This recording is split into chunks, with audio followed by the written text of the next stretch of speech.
இது நாடாளுமன்ற தேர்தல், சட்டமன்ற தேர்தல் வேறு, நாடாளுமன்ற தேர்தல் வேறு. உங்களுக்கு நல்லா தெரியும். நீங்கள் சேலத்திலே எடுத்துங்க, நீங்கள் எல்லாம் சேல பகுதியை சேர்ந்தவங்க. 2019 சேலம் நாடாளுமன்ற தேர்தலில் எப்படி இருந்தது?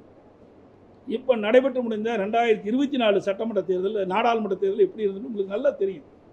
ஆகவே நாடாளுமன்ற தேர்தல் மத்தியில் ஆட்சிக்கு வர வேண்டும் என்பதற்காக நடைபெற்றது. சட்டமன்ற தேர்தல் வேறு, நாடாளுமன்ற தேர்தல் வேறு. ஆக இன்றைக்கி கடந்த காலத்தில் பார்க்கும்போது நாடாளுமன்ற தேர்தலில் அதில் உட்பட்ட சட்டமன்ற தொகுதியில் 2 தொகுதியை நாங்கள் ஜெயிச்சோம். இப்போ 8 தொகுதி நாங்கள் ஜெயிச்சிருக்கோம். ஆக அனைத்து இந்திய அண்ணா திராவிட முன்னேற்ற கழகம் வளர்ந்து தான் வருது ஒழிய பின்னடைவு ஏற்படல. ஒரு சில தொகுதிகளை நீங்கள் சொல்கிறீங்க, அதையெல்லாம் சரி செய்யப்படும் எதிர்காலத்தில். அதிமுக வந்து வெற்றி பெற்றுக்கலாம் பல இடங்களில். பாஜக அதிமுக கூட்டணி இருந்திருந்தால் அப்படிங்கிற ஒரு கருத்து நிலவுது. இருந்திருந்தால் போயிருந்தாலும் அதெல்லாம் கவலை இல்லை. அப்படி பார்த்தா திமுக இருக்கிற கூட்டணி கூட அதிமுக வந்து எல்லாம் தான் ஜெயிச்சிருக்கேன். அதெல்லாம் வேற. அதாவது ஒவ்வொருலையும் நடந்து முடிந்ததெல்லாம் வேற. ஒவ்வொரு தேர்தலையும் மாறுபட்ட கருத்தாக இருக்குது. 2014 வேற மாதிரி போட்டிக்கிட்டாங்க. அதுக்கு அடுத்த வருது 2019 வேறு, 2024 இப்படி மாறுபட்ட கூட்டணிலாம் மாறி மாறி அமைச்சிட்டு இருப்பாங்க. ஆகவே அந்தந்த தேர்தல் போது அந்தந்த தேர்தல் வருகின்ற போது சூழ்நிலைக்கு தற்பவாறு வெற்றி தோல்வி அமையும். ஆகவே ஒரு கட்சி தோல்வி அடைஞ்சால் மறுபடி தோல்வி அடைஞ்சாலும் கிடையாது. நீங்கள் 1991 திமுக 2 இடம் தான் வந்தது, புரியுதுங்களா? 1996 அண்ணா திமுக 4 இடம் தான் வந்தது. ஆக திமுக அழிஞ்சு போச்சா? இது அண்ணா திமுக அழிஞ்சு போச்சா? அதெல்லாம் கிடையாது. இதே பாருங்கள், 2014 திமுக தமிழகத்தில் ஒரு இடம் கூட நாடாளுமன்ற தேர்தலில் வெற்றி பெறல. இப்போ வெற்றி பெற்றுக்கல. ஆக அவ்வப்போது மாறி மாறி தான் அரசியல் வரும். அதுக்காக இந்த பின்னடைவு என்பதெல்லாம் வேண்டுமென்றே திட்டமிட்டு பரப்புகின்ற ஒரு பொய்யான செய்தி.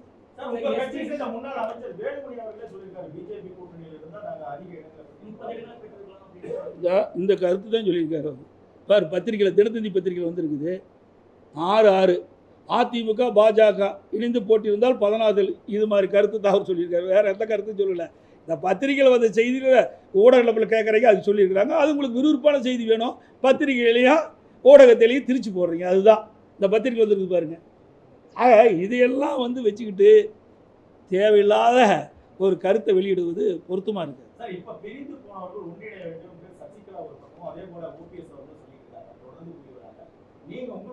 அதெல்லாம் முடிந்து போனது.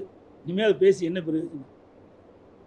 முடிந்து போனதை பற்றி பேசுவதற்கு அவசியம் இல்லை. வேண்டுமென்றே திட்டமிட்டு எதிரிகளோடு சேர்ந்து ஒரு குழப்பத்தை தொடர்ந்து விளைவித்துக் கொண்டிருக்கின்றார்.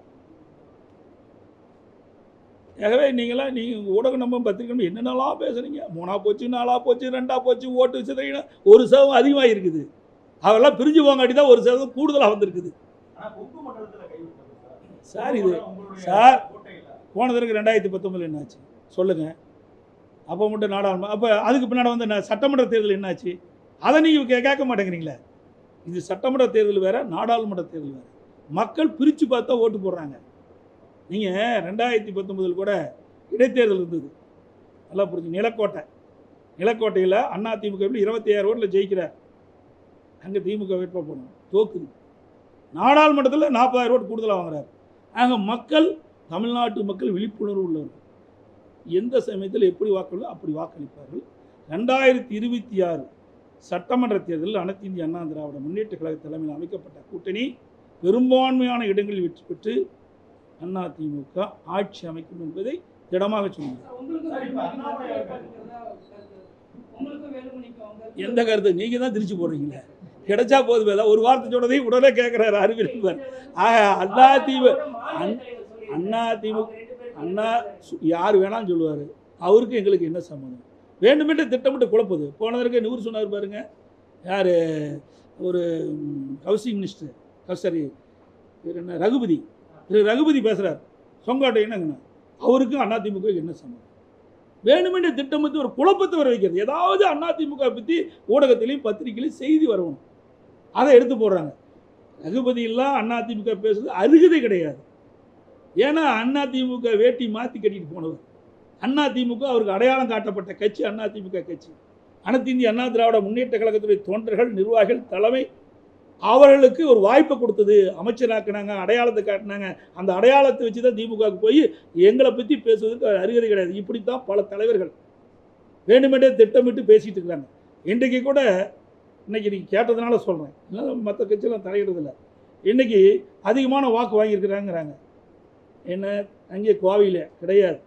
ஏற்கனவே 2014 பாரதிய ஜனதா கூட்டணியில் சிபி ராதாகிருஷ்ணன் அவர்கள் 27 வாக்குகள் தான் வெற்றி வாய்ப்பு இழந்தார். 2014 பாரதிய ஜனதா தலைமையில் ஒரு கூட்டணி அமைச்சிருந்தாங்க. அதில் 27 வாக்குகள் தான், அந்த விட குறைவாக தான் வாக்கு வாங்கியிருக்காங்க. அந்த சதவீதத்தை பார்த்தீங்கன்னா இப்போ இருக்கிற அண்ணாமலை அவர்கள் குறைவான வாக்குகள் தான் பெற்றிருக்காங்க. ஆகவே ஒவ்வொரு முறையும் நாடாளுமன்றத்திலாம் சரி சட்டமன்றத்திலாம் சரி மாறி மாறி வருகின்ற பொழுது வாக்கு வித்தியாசம் மாறி மாறி தான் வரும். இப்போ கூட பாருங்கள், எடப்பாடியில் எடுத்துங்க உதாரணத்துக்கு, 2019 சேலம் நாடாளுமன்றத்தில் 2019 8250 ஓட்டு குறைவு.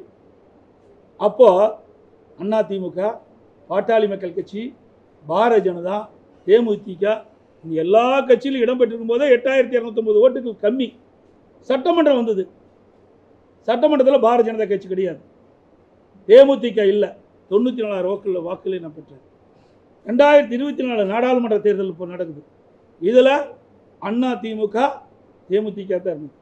இந்த 2 கட்சி தான் நம்ம சேலத்தை எங்களுடைய பகுதியில், மற்ற அமைப்புகள்லாம் கம்மியானதாக இருக்குது. இப்போ 46,230 வாக்குகள் நான் பெற்றேன்.